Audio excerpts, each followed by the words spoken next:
지나가는 자들은 자기 머리를 흔들며 예수를 모욕하여 이르되 아하 성전을 헐고 사흘에 짓는다는 자여 내가 너를 구원하여 십자가에서 내려오라 하고 그와 같이 대제사장들도 서기관들과 함께 희롱하며 서로 말하되 그가 남은 구원하였으되 자기는 구원할 수 없도다. 이스라엘의 왕 그리스도가 지금 십자가에서 내려와 우리가 보고 믿게 할지어다 하며 함께 십자가에 못 박힌 자들도 예수를 욕하더라. 아멘. 오늘은 세 부류의 사람들이 예수님을 조롱하고 모욕하고 희롱, 말로 놀리는 거죠. 이 사건을 읽습니다. 지나가는 자들, 첫 번째 사람들입니다. 여러분, 골고다 언덕은 어쨌든 간에 꼭대기입니다. 언덕배기 작은 산의 꼭대기입니다. 여기에 일부러 올라오는 사람은 없을 겁니다. 지나가는 사람, 즉 행인이라 그랬으니까 근처에 도로가 있었다는 뜻입니다. 유월절 지키러 온 사람들이 주로 이 길을 걸었을 것인데 그중 거의 모든 사람들은 예수님의 죽음을 애도하거나 동정하거나 괴로워하지 않고 심히 모독하는 말을 표정과 몸짓과 말로 드러내고 나타냈습니다. 얼굴을 찡그렸습니다. 이렇게 웃으면서 그 다음에 손가락질을 했습니다. 어떤 사람은 이러고 갑니다. 그리고 말을 했습니다. 사흘 만에 성전을 짓는다는 사람아, 네가 내려와서 네 자신을 구원해봐라. 자, 여러분, 이 사람들의 말에서 제가 한 가지 궁금한 점이 있습니다. 왜 십자가에 달려있는 사람아 내려와 봐라. 네 자신을 지금 죽어가고 있지 않습니까?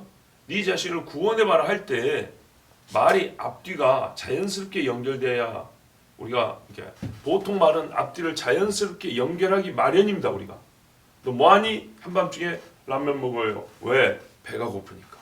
자연스럽지 않아요? 깊이 고민하지 않아도 사람은 기본적으로 말이 논리가 되게 하게 돼 있어요. 그러면 십자가에 매달려 지금 죽어가고 있는 사람이잖아요. 이 사람을 네가 내려와서 구원하여 보라 할 때는 너는 전에 많은 사람을 구원했던 사람 아니냐. 이렇게 구원했던 사람이니까 지금 네 자신을 충분히 구원할 수 있을 거 아니냐. 이래야 말이 되죠. 의사 보고도 그런 말 할 때 있잖아요. 수많은 병자를 살린 사람도 자기 병 하나 어떻게 못하고 죽더라고 이런 말을 한단 말이죠. 그렇다면 예수한테도 뭐라고 욕을 해야 되냐면 죽은 자를 살린 자여, 문둥병자를 고친 예수여, 중풍병자를 일으켰던 중풍병자를 일으키면서 그 사람의 죄도 사야 했던 하나님의 아들이여, 귀신을 쫓아내고 바람과 바다도 잠잠케 한 선지자여, 오병이의 기적을 일으킨 모세 같은 사람이여, 십자가에서 내려와 봐라. 이래야 말이 자연스럽다 이 말이죠. 성전을 사흘 만에 짓는다는 거하고 구원하는 거하고 이거는 별개 문제라고. 왜? 이건 하나의 건축의 문제잖아요.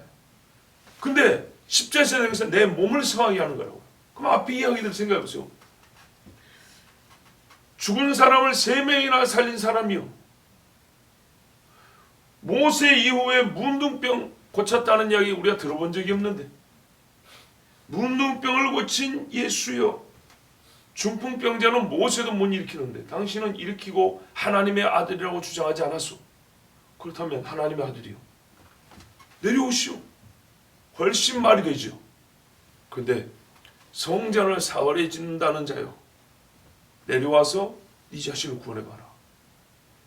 둘 다 놀라운 일이긴 하지만 뭔가 연결성이 조금 부자연스럽습니다. 왜 이렇게 말을 했을까요? 예수님의 그 전에 행적, 즉 기적을 말하지 않냐고 성전을 허물고 짓는다는 말로 예수를 모독한 이유가 뭘까요? 좀 특이하죠. 30절과 관련해 제가 아까 앞에 말한 여러 가지 이야기들이 훨씬 더 자연스럽게 연결되는 논리적 인과성을 보여주지 않냐 그 말이죠. 30절 네가 너를 구원하여 십자가에서 내려오라. 왜? 죽은 자를 살려서 사람이 내려와야 훨씬 더 자연스럽죠. 그런데 사람들은 지나가는 사람들이 한두 명이 아니잖아요. 마치 짜고 말을 하는 것처럼 예수께서 성전을 허물어 사흘 만에 짓는다는 것을 이 한 가지 말을 가지고 예수님이 지금 조롱하고 있습니다. 14장 58절에 보면 이게 마가복음 14장 58절이 우리가 그의 말을 들으니 손으로 지은 이 성전을 내가 헐고, 물론 거짓말이죠. 너희들이 헐라 그랬죠. 그런데 하여튼 말은 내가 헐고 손으로 짓지 아니한 다른 성전을 사흘 동안에 지으리라 하더라 하되, 네가 하는 것이냐 내가 하는 것이냐의 차이는 있지만 어쨌든 성전을 예수님이 사흘 만에 짓는다는 것, 이건 분명히 예수님이 하신 말씀입니다. 근데 이 말만 가지고 주님을 조롱하는 것은 하여튼 특이합니다. 지나가는 사람들마다 이야기를 한단 말이죠. 자, 왜 이 이야기를 하게 되냐면 바로 예수님의 이 발언이 유대인 입장에서는 정말 크게 각인되는 사건이었기 때문입니다. 다시 말해서 우리가 기억하는 오병이어의 대단함보다, 그 사건이 주는 충격보다, 죽은 자를 살린 일보다 유대인들의 귀에 들어오는 말로서는 성전을 헌다, 성전을 감히 지가 다시 짓는다, 이 말이 최고로 깊이 새겨지는 말이고 잊혀지지 않는 불쾌한 말이고 미움을 유발하는 말이었다 이 말입니다. 가슴 깊이 박힌 말이었다는 뜻입니다. 그리고 이 말이 언제 나왔냐면 배경이 이래요. 이제 요한복음에 보면 예수님의 사역 초기에 이 일이 있었던 걸로 되어 있습니다. 그리고 다른 복음서는 후기란 말이죠. 그래서 이게 앞에 있었던 일이냐 뒤에 있었던 일이냐, 아니면 한 사건을 배열을 다르게 한 거냐, 저는 두 번도 있었다고 생각합니다. 아니면 이건 여러 번이 가능합니다. 아니, 예수님이 절기에 몇 번 올라갔는데, 성전은 항상 그 모양인데, 여러분 중풍병자는 한 사람만 고쳐졌습니까? 여러 명 고쳐졌죠. 죽은 자도 3번 살렸는데 성전을 그 눈앞에서 보고 그거를 3년 동안 한 번만, 그럴 수는 없는 거죠. 제일 중요한 게 지금 성전인데, 니들이 뭐라 하나 예수님 마음으로 하나 제일 중요한 게 성전인데, 여러 번이나 상관없습니다. 어쨌든 배경은 똑같습니다. 절기, 특별히 6월절에 하나님이 우리를 구원하신 그날을 기념하는 절기에 가보니까 온 장사치들과 짐승들이 성전에 난잡하게 있는 거예요. 거기서 행해지는 일은 하나님을 섬길 일하고 아무 상관없고 하나님의 구원을 기하는 일하고 아무 상관없는 일이 있는 거예요. 그때 예수님이 다 엎었죠. 엎고 쫓아냈습니다. 그러자 이 세상말로 위세고요, 주님의 권세에 사람들이 당황해서 막지를 못합니다. 즉 다 쫓겨납니다. 다 엎어집니다. 그런데 이 사람들도 가만히 있지 않고 한마디 합니다. 네가 지금 하는 일은 대제사장도 하지 못한 일이다. 뭐 대제사장이나 돼야 이런 일을 하면 우리가 이해를 하는데 너는 한낱 작은 선생 아니냐. 공식적 랍비도 아니고 몇 사람이 추천하는 랍비 정도 안 되냐. 뭐 들어보니까 뭐 천사가 어쩌고저쩌고 해서 났다고 하는, 성령이 뭐 임했고 천사 와서 네가 난 걸 얘기해 줬고 하지만, 야, 그런 일을 우리가 좀 믿기 어렵고, 하여튼 너는 특이한 인물인 건 사실이고 기적을 행하는 건 우리가 많이 들었기 때문에 혹시 어쩔까봐 두려워서 손은 못 드겠는데, 그래도 네가 이렇게 난리를 칠 정도에 뭔 자기 증명은 해야 될 거 아니냐. 이래서 백성들이 요구를 합니다. 네가 이 일을 행할 수 있는 권세 있다는 표적이 뭐냐? 이렇게 물어봅니다. 이때 예수님이 하신 대답이 이겁니다. 너희가 이 성전을 헐어라. 내가 사흘 만에 지어줄게. 그것도 손으로 짓지 아니한 성전을 사흘 만에 지어줄게. 이것이 내가 성전에서 장사하는 너희를 몰아낼 수 있는 권세가 된 표요. 성전을 더럽힌 너희들을 정죄하고 이 더러운 것들을 싹 뒤집어 엎을 수 있는 권세에 있다는 증거가 될 것이다. 이렇게 말을 했어요. 그러니까 이게 각인이 된 거예요.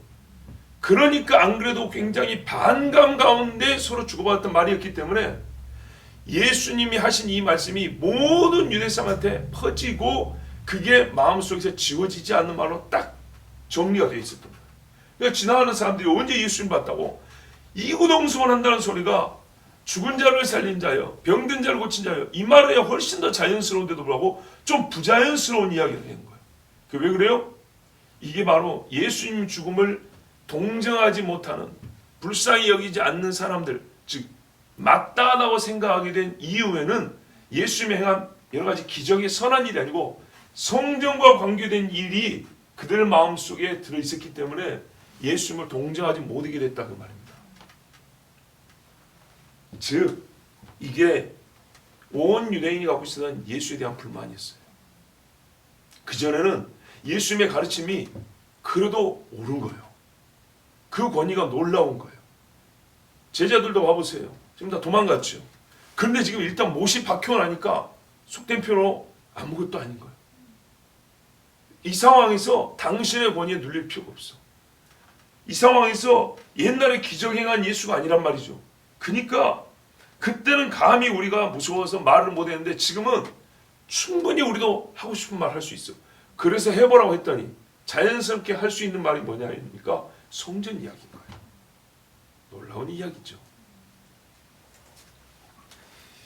자, 여러분, 예수님이 만약에 성전을 사흘 동안에 일으켰으면 이 말만 사실하면 유대인들은 다 예수를 믿을 수 있답니다. 자, 자기들이 분명히 이렇게 고백했어요. 근데 그것을 못하는 자로 지금 죽어가는 거예요. 그리고 네가 십자에서 내려오면 그것도 할 수 있다고 믿겠다는 거예요. 그리고 네가 사흘 동안 성전을 일으킬 자라면 너는 분명히 내려와야 된다는 거예요.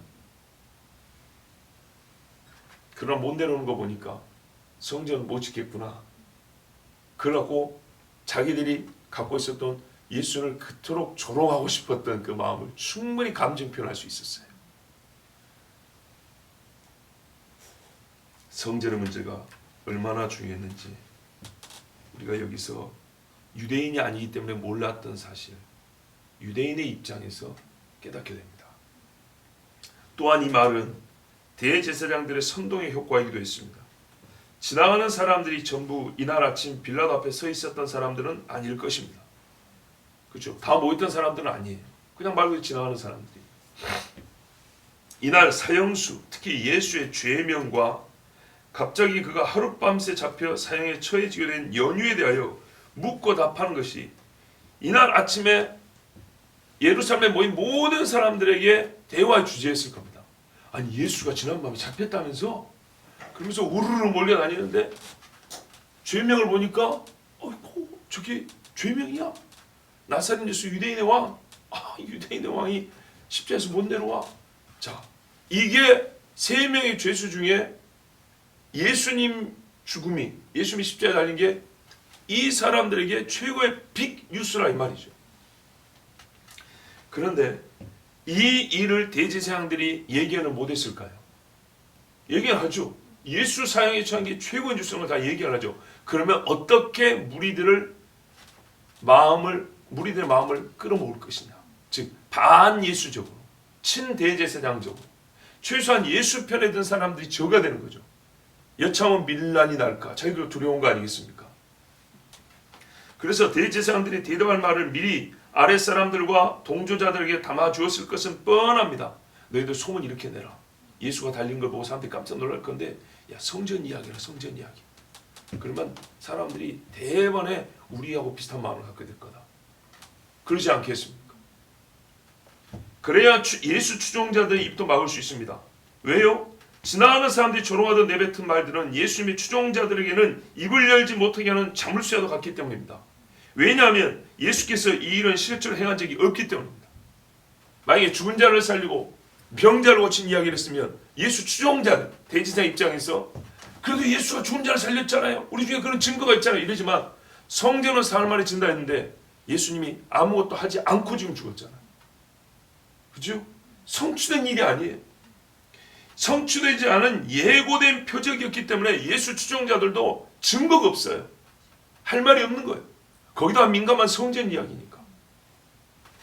우리가 여기서 한 가지 더 알 수 있는 중요한 사실은, 아까 말씀드린 건데도 다시 한번 말씀드리면, 제일 중요한 사실은 누가 아무리 뭐라 해도 부인할 수 없는 사실, 표적보다, 죽은 자 살리고 병자를 고친 오병이의 표적보다 성전에 관한 판단이 더욱 중요하다는 것과 성전에 관한 사람들이 누군가에 대한 정의 내림이 훨씬 더 유대인에게는 중요한 문제라는 사실입니다. 유대인들은 예수님이 하신 일에 대하여 부정하지도 잘못이라 말한 적도 사실 없습니다. 오병이어를 하니까 이건 잘못이다, 그런 적이 없습니다. 병자를 일으키니까 이건 죄다, 이렇게 말한 적이 없습니다.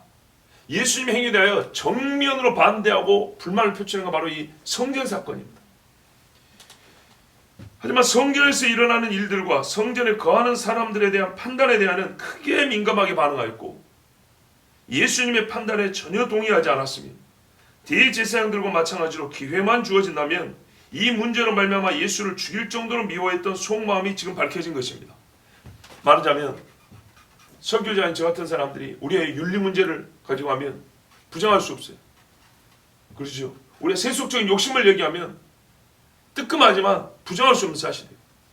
그러나 예배하는 나, 우리가 모인 교회에 대하여 얘기할 때는 여러분 봐보세요. 그 어느 문제보다도 솔직히 더 민감하게 반응이 돼요.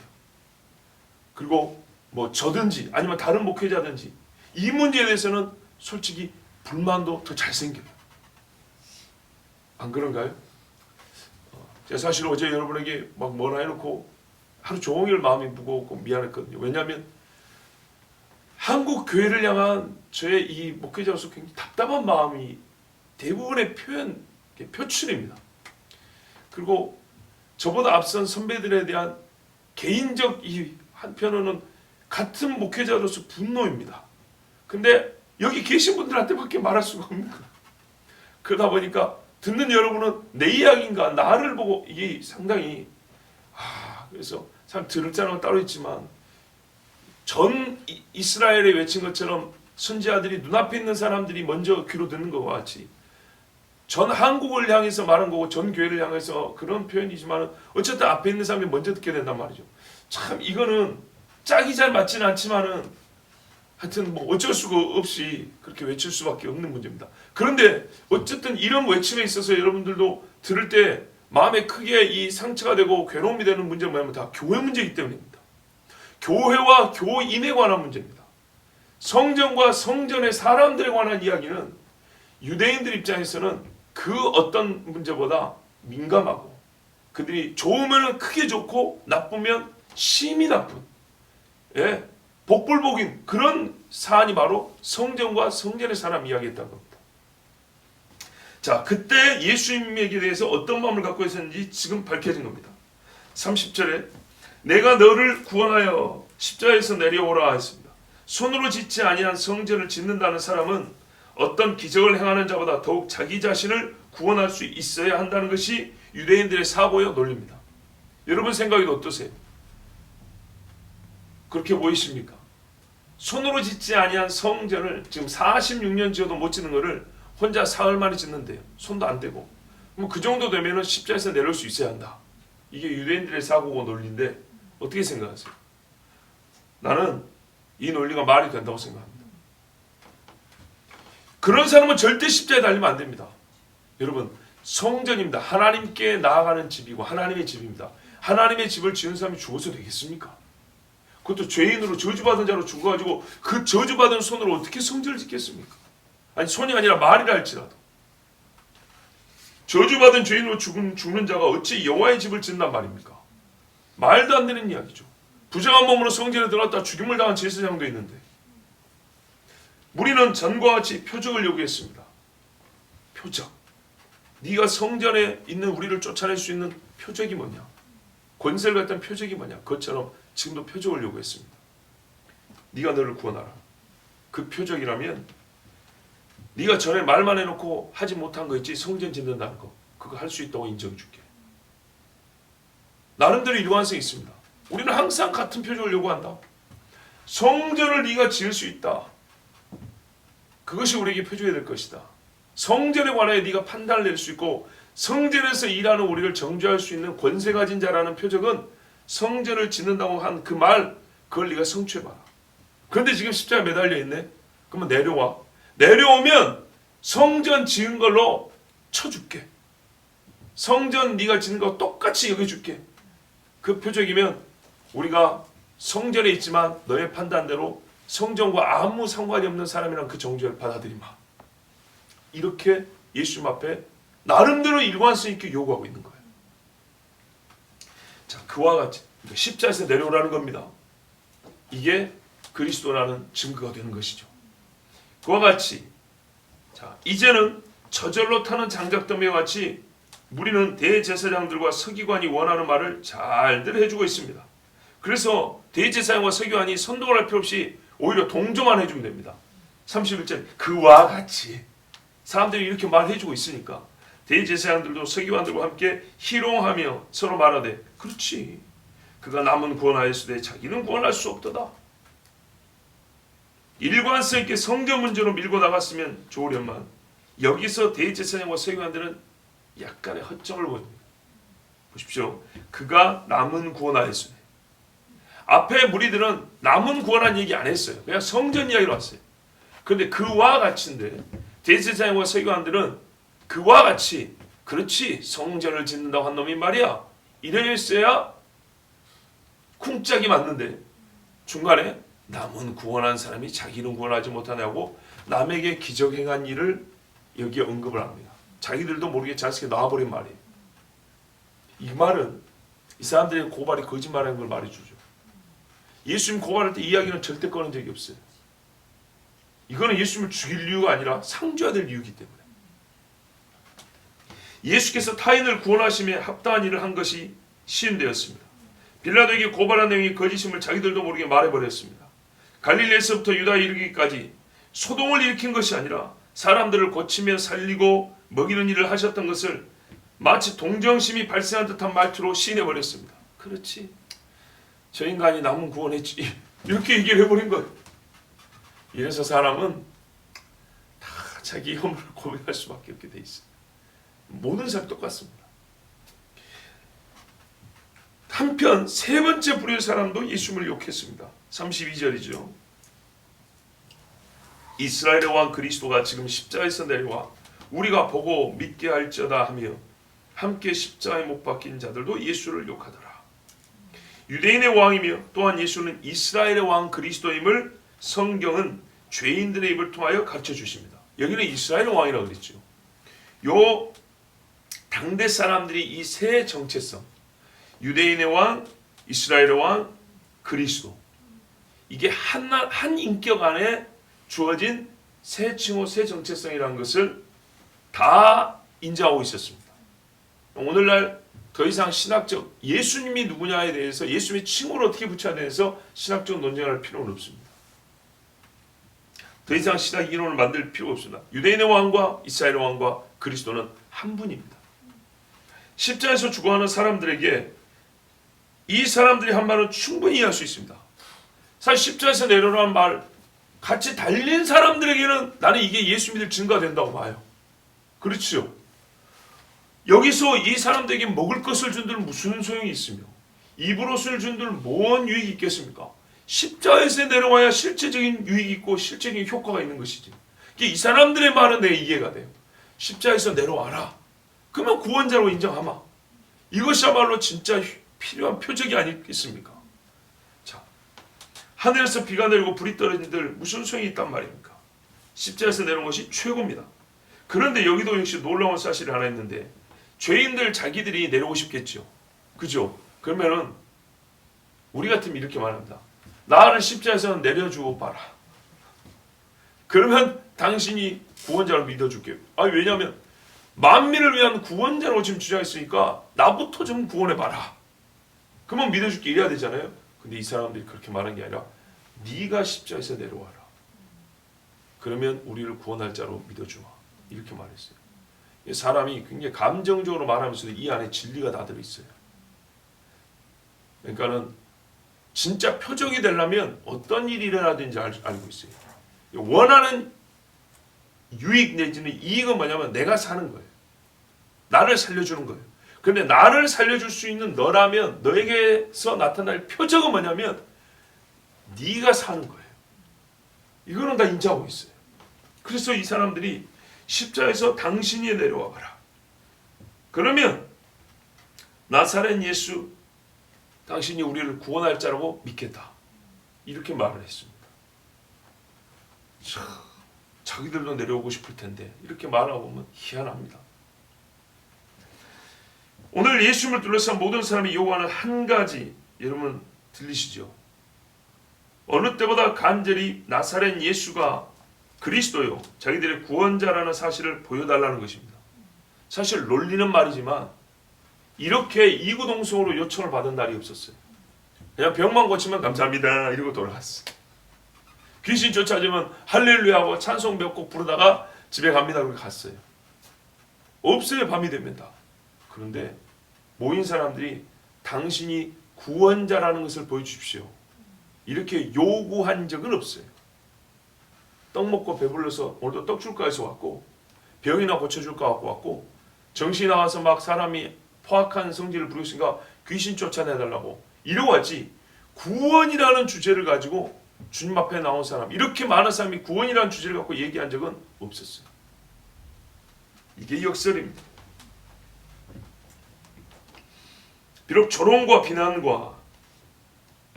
모독의 말이지만 역설적이게도 모든 죄인이 예수님께 확인해야 할 가장 중대한 일을 지금 말하고 있습니다. 그리고 우리가 확인해야 될 예수가 누군가를 따질 때 확인해야 할 질문을 지금 말하고 있습니다. 예수는 구원자이냐? 나사렛 예수는 진짜 우리의 구주인가? 하나님 아들이 맞는가? 그걸 요구하고 있습니다. 놀랍게도 어디서요? 십자가에서.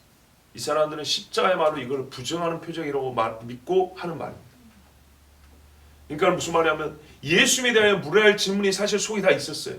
이걸 쏟아내 보라니까 여러 잡다한 소리 했지만 실제로는 딱 한 가지였대요. 다 속에 깊이 드는 거는 진짜 예수가 구원자냐?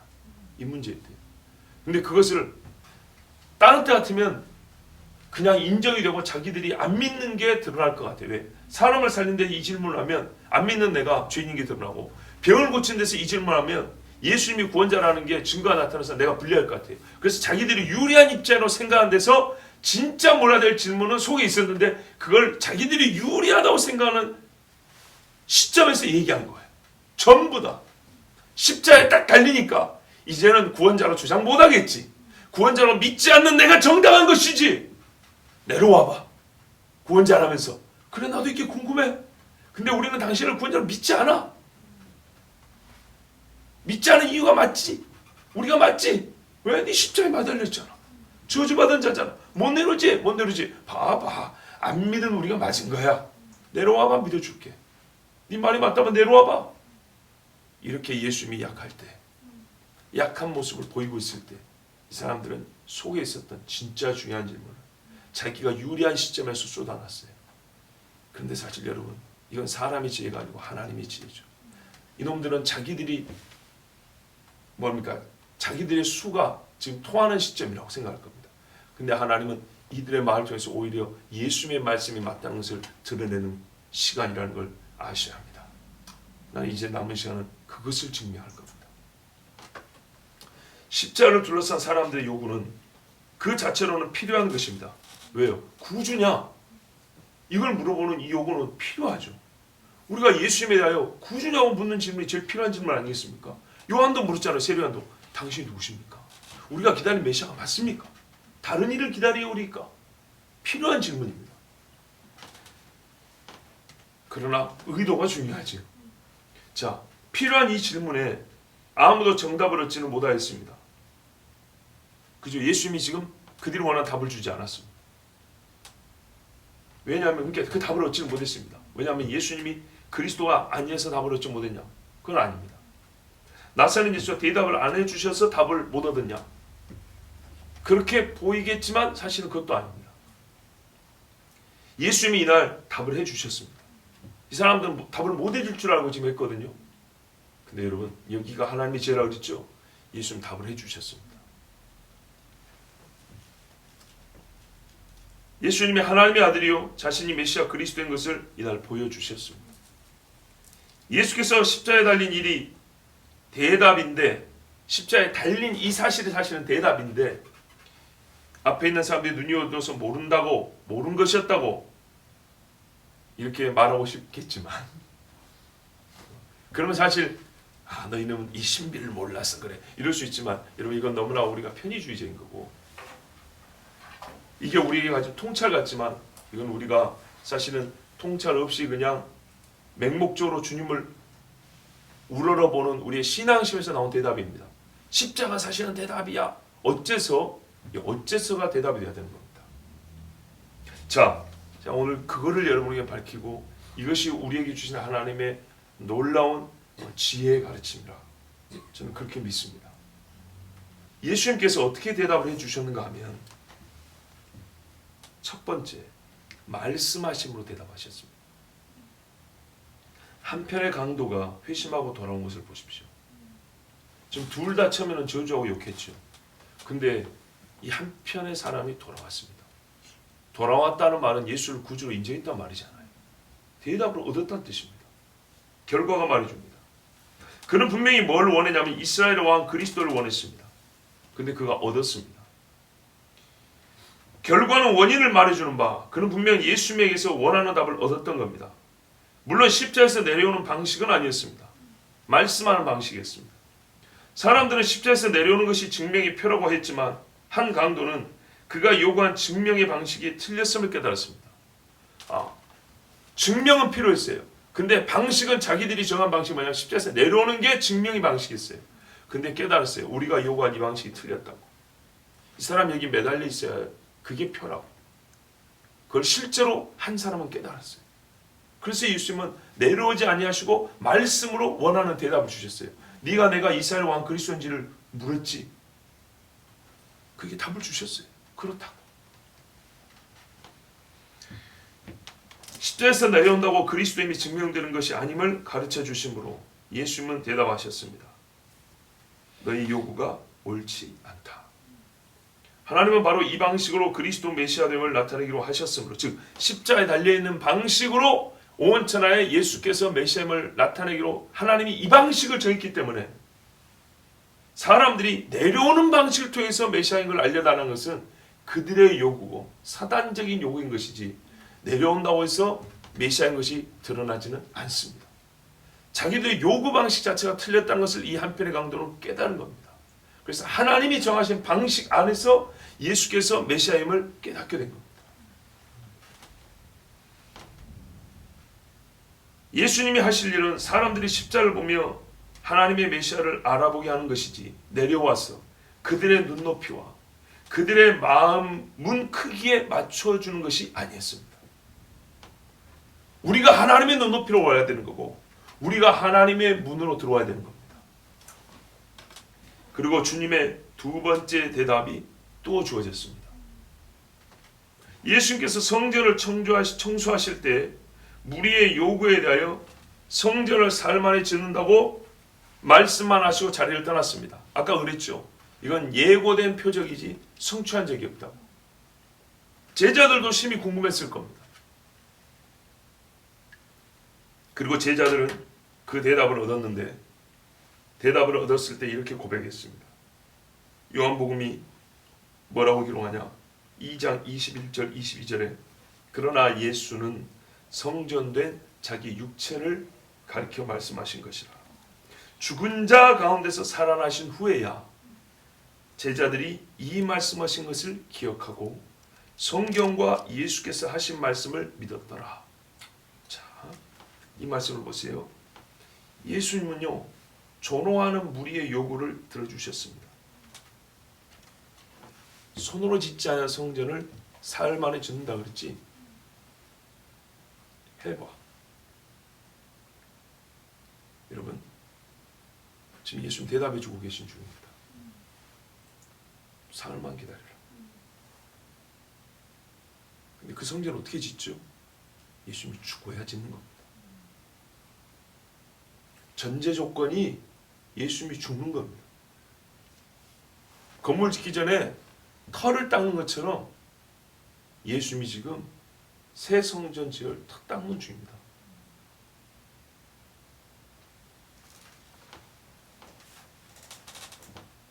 어떤 사람은 혹 우리 중에는 사흘 후에 대답이 주어진다고, 사흘 후에 대답이 주어지는 것이 지금 주어지는 것이 아니냐 이럴 수 있지만, 지금 이 죽는 일이 사흘 후에 지을 성전의 털을 닦는 일이기 때문에 지금 대답하고 있는 중입니다. 너희가 이 성전을 헐라. 기억하시죠?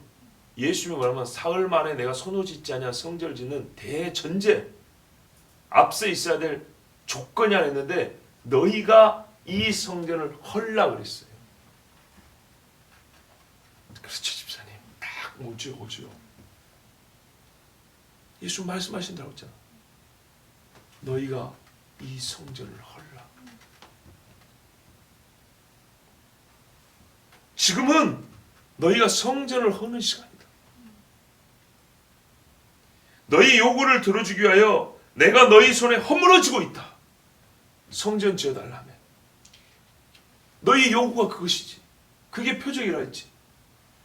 그러면 성전을 지을 전제 조건이 뭐라고요? 너희에 의해서 성전이 허물어져야 된다고. 너희에 의해서 내가 죽어야 한다고. 자기들이 말한 이 앞부분을 다 잊고 뒷부분만 요구하고 있는 거. 아니, 예수님의 말씀한 앞부분은 생각지 않고 뒷부분만 얘기하고 있는 거. 예수를 조롱하는 무리들은 예수님의 말씀 앞부분, 즉 성전을 새로 지을 전제 조건을 무시하였습니다. 그러나 예수님은 친히 이들이 요구하기도 전에 그들을 구원하기 위하여, 그들의 구원자가 되기 위하여 이 죄인들의 손에 자기 육체를 내어주사 허물게 하셨습니다. 구원하려면 허물어져야 되는데 누구요? 이 조롱하는 무리들을 구원하려고 그들의 손에 지금 허물어지고 있습니다. 그래서 주님은 응답의 과정 중에 있으셨기에 대답을 해주신 겁니다. 대답이 단답형이 아니고 찰나로 주는 것이 아니라 사흘이라는 시간 동안 주어지는 대답입니다. 그렇잖아요. 사흘 동안에 짓는다 했죠. 사흘 동안에 첫 번째 날이 뭐가 있어야 하냐면 허물어지는 일이 먼저 있어야 되는 거예요. 지금 예수님이 대답해 주고 있다. 십자가에서 내려오는 것은 오히려 성전을 새로 짓는 것이 아니고 이 대답을 해주지 않는 것입니다. 대답을 해주기 위해서 예수님이 십자가에서 내려올 수가 없습니다. 허물어져야 하니까. 이 사람들은 그것을 모릅니다. 진정 성전을 새로 짓는 표적을 주기 위하여, 이 표적이 어떻게 쓰인다고요? 성전에 대하여 말할 수 있는 권세 있는 자, 성전에서 하고 있는 우리의 행위가 참 예배가 아니라고 지적하며 정죄할 수 있는 권한을 가진 자라는 것을 증명해주는 표는 네가 성전을 짓는 자가 되어야 된다 했어요. 그런데 지을 때 예수님이 옳다 그랬어요. 맞다. 성전에 대하여 말할 수 있는 사람은 성전을 짓는 자가 말해야 된다. 너희들이 말이 맞다. 그래서 내가 하는 말인데 내가 다시 지어줄 테니까 너희가 나를 허물어라. 그러면 내가 살아남으로 성전에 대하여 말할 수 있는 자임을, 이 집의 주인임을 보여주리라. 그 표적을 주시기 위하여 예수님 죽음을 맛보셨습니다. 성전을 새로 짓는 표적은 십자가에서 죽지 않고 내려오는 것이 아니라 죽은 후 사흘 만에 다시 살아나는 것이었기 때문입니다. 십자가에서 내려오면 너희가 정녕 믿겠느냐? 사실 믿지도 않을 겁니다. 부활을 해도 믿지 않는 자들이 아닙니까? 죽은 자가 살아나고 그 증거가 차고 넘쳐도 사도들이 부활을 보았다고 외쳐도 은폐하기만 급급했던 자들이 만일 이날 예수님이 진짜 내려온다고 한들 믿었겠습니까? 그리고 그들은 예수님이 이날 내려와 버렸으면 영영 구원받을 길을 얻지 못했을까?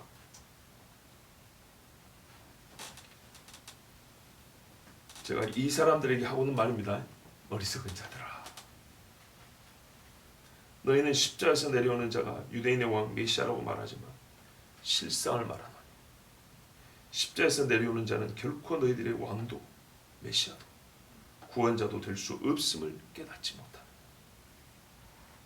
귀가 어둡고 마음이 완악하여 믿지 못하는 자들이여, 예수는 죄인들의 어리석음과 악함을 참으사 모욕하고 조롱하는 그들마저 구원 얻을 길을 만들기 위하여 십자에서 죽으셨습니다. 십자에서 내려오라 소리지른 자들이라도 십자에서 죽은 예수, 죽은 지 사흘 만에 다시 살아난 예수를 믿고 자기 죄를 회개하면 바로 그로 말미암아 구원을 얻게 하시려 예수님은 오늘 그대로 십자에 못 박혀 계셨습니다. 기도하겠습니다.